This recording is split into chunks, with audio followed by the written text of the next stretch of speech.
Quite a few years ago, he was a good chaser. Now in France, 9-year-olds are like me, very old. The intention had been to bring him out, was buying him at that age as a Grand National horse. Well, Henderson managed to blow that in 5 minutes. He got put up £16. So that was technically game over. I mean, £16 lower on a fit and well Voltor would have been, if I'd have known that's what he was capable of, would have been fantastic. Now listen, I honestly, we've just got to see. The next time at Cheltenham, he hung very, very badly to his right, and we've just been trying to iron that out the whole way through. We think we're getting there. Obviously on his Ascot run, £16 or not, he's still we've schooled him over the Aintree fences, absolutely loved them. Darryl got very excited, and it's a little bit hopeful, but you've got to be hopeful when you get to Grand Nationals. We've been hopeful for 40 years, and we're not getting any closer. We were second 40 years ago, been second once since. We need to go one better. We've been very lucky. We've had 7 champion hurdle winners. Funny enough, the Topham, which is sort of 1 and a bit times round, that's easy. I think we've run it 6 or 7 times. We've been unlucky a few times. We've been second twice. We've been third a couple of times. It just seems one of those races. It's even worse actually not having a runner.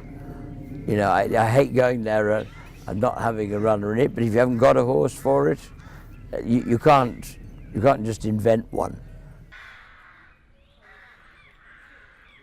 Well, again, poor old Janika, I mean, he's in the Topham, he's in the Melling, he's in everywhere. And again, not quite sure where we're going to go.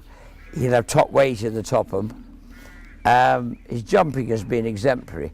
I think 2 miles 6, or the 2 mile 5 and a bit of the Topham track is probably nearly his ideal distance.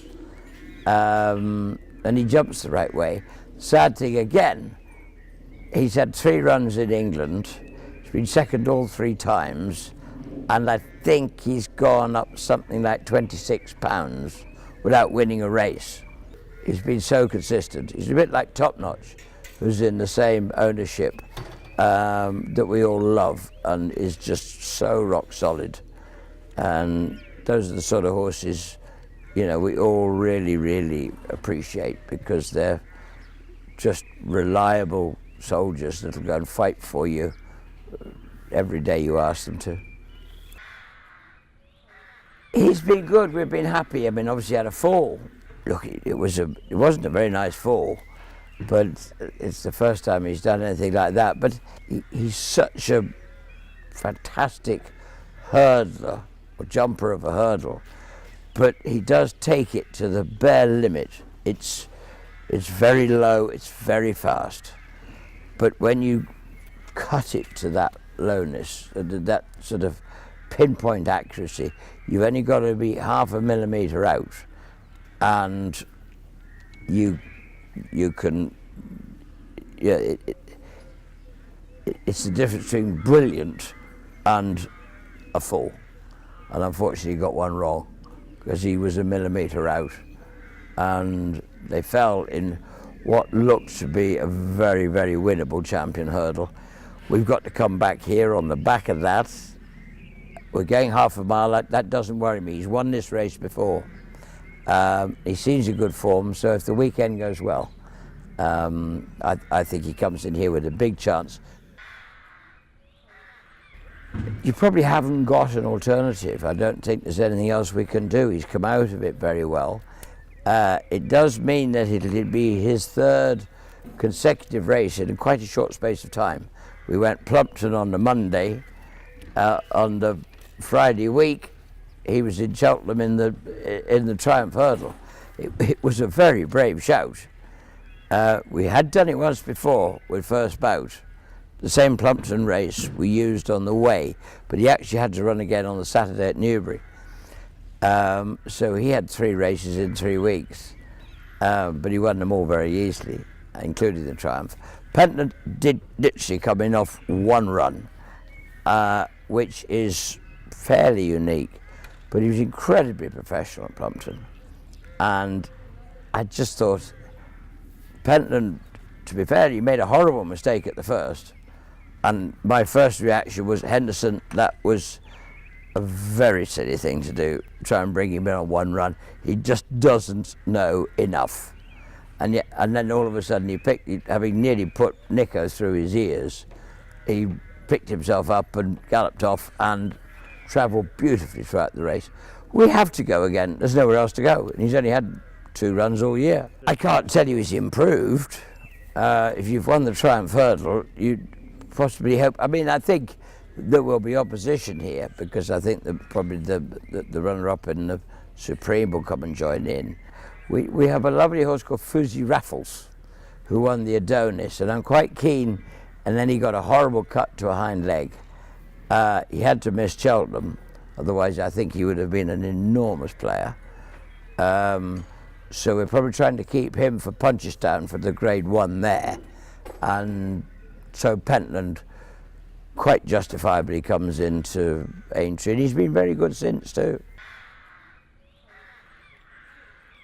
I could see Mr. Fisher running in the 2-mile novice hurdle. I can see Champ and Angel's Breath taking each other on in the 2.5, and I think we have to. Champ was an honourable second in the Ballymore. Angel's Breath raced like a horse that probably would appreciate 2.5 round here anyway. Probably not a great big difference between 2 miles round Cheltenham and 2.5 round Aintree, but it's funny, it's still 2.5. And rather, like I say, with Bouvedere, he'll enjoy it. The extra half will help him. With Angel's Breath, I think he's a very good horse. Champ's proved he's a very good horse over 2.5, and he's probably the one they've all got to beat. But as I say, I've always loved Angel's Breath, and I think he has to come into this race. The one that is Santini's not coming on. He ran a wonderful race when he was second in the RSA, and he's not. We've drawn the stumps there, but we do bring Mr. Whipped into here, who is a top class horse, who unfortunately had a problem after his last run at Cheltenham, and I thought he was out for the season, but we've got back into action. I think this will be one of the best races of the week. He's quite good. Whether he's that good, I'm not sure, but he'll be competitive. I've got an absolute army in the Topham. In fact, if I ran them all, I'd probably take up half the race if they get in, which actually would be probably the most clever way of doing it. I think the most likely runners, I would love to run Kilcray Vale. I hope he gets in. He's been placed in it before. 007 has been placed in it before, and I think with the blinkers on, he's a big shout. He ran a great race at Cheltenham, but he just didn't stay. I think if he gets into a rhythm and jumps the fences, and if he enjoys jumping the fences, he did the first year, he didn't last year, but he was very good here the other morning, and I think he's a player. Divine Spear could come into it. We schooled him over the Aintree fences yesterday. He was very, very good. But Kilcray 007, Janika, again, not quite sure where he's going to go, which race he's going to run in. He would have top weight in the Topham, but I wouldn't throw it out.